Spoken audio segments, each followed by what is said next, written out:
प्रणाम जी।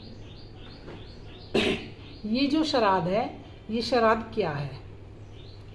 यह इसे आप अन्नदान करने के दिन मानोगे या अपने बड़े बुजुर्गों की सेवा मानोगे?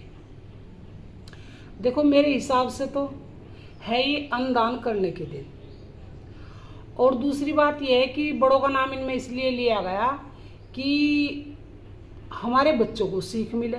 जो मेरा मानना है कि भाई बच्चों को साथ में लेकर हम श्राद्ध करते हैं और बच्चे भी हाथ जोड़ कर बैठते हैं, भाई दादा हैं, दादा को पूज रहे हैं, क्योंकि बच्चों में आदत हुआ पड़े कि हम अपने माँ बाप को, बड़ों को पूजें और पूज करके इन्हें खाना ऐसे दें, 7 पकवान बनाकर, जैसे मेरी मम्मी मेरे दादा के लिए पूज रही। मेन मकसद तो मैं ये समझती हूँ, क्योंकि पहले आदमियों को पता था कि आगे बहुत खतरनाक समय आएगा जब वृद्धाश्रम नहीं थे, पर उनको अनुभव था कि बुड्ढों को कोई घर से निकाल दिया करेगा, इसीलिए वृद्धाश्रम भरे पड़े हैं।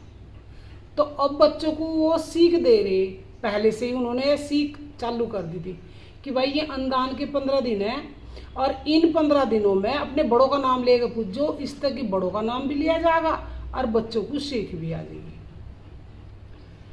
क्योंकि अगर सभी बच्चे इस बात को मानने लगे भाई कि ये हमारे दादा दादी, हमारे माँ बाप पूज रहे, हम भी नहीं ऐसे ही पूजेंगे, पर जिंदे जी मरने के बाद कोई फायदा नहीं है। मरने के बाद तो कड़ी चावल बनाने, खुद चटाचट करने, खीर पूरी बनानी, खुद चटाचट करनी। और भाई अगर इस श्राद्ध का इतना बड़ा वो समझते हो आप कि भाई इसमें देव पितरों का नाम लिया है, देव पितरों का नाम तो इसलिए लिया गया है कि उनके नाम से आप जैसे भी कैसे, गरीबी में अमीरी में, टाइम है, मौत है या नहीं, करते रहोगे, वरना ऐसा कुछ नहीं है। ये तो अन्नदान करने के दिन है, आप खाना बनाओ खूब अच्छे से और कुत्तों को खिला दो, कुत्ते भी जीव हैं, किसी के नाम से नहीं, क्योंकि हमारे बड़ों के नाम से पता लोग क्या कर रहे, कुत्तों को खिला रहे, कौवे। अरे भाई गजब ना करो इतना, कोई सबके माँ बाप कुत्ते बिल्ली कौवे चींटी बने थे क्या?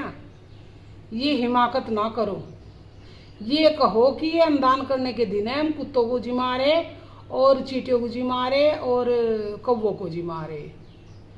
अब भाई वैसे तो सही मेन मकसद है गऊ को जी मारने का, पर चलो, पर उनका नाम ना लेकर कौवे आ जा और पापा आ जा। कुछ लोगों ने तो ऐसी मजाक बनाकर घेर दी, क्योंकि भूमंडल ही ऐसा रचा गया है।